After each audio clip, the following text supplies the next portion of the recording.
Okay, for the first one, remember that you have to answer it, right? So like a lot of you filled out the chart, which was good.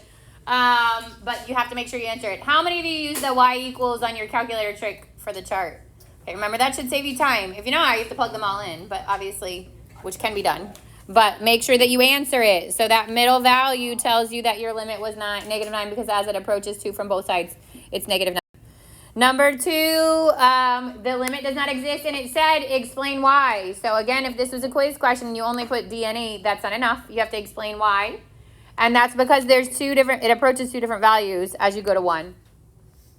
Number 3, as you approach 1, and a lot of you got this one wrong, so be careful, okay? This would be 1 here, which would mean this is -1. It approaches 1 means you're looking for where your x is 1, and you're giving as your answer the y value, which would be -1. So -1 should have been the answer there. Yeah. That's fine. All right, and then number 4, it was just like number 1, same question, but this time you would have used direct substitution. So on a question like this, you would not have had a calculator.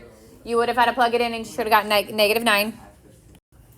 And number 5, this is using our properties of logs.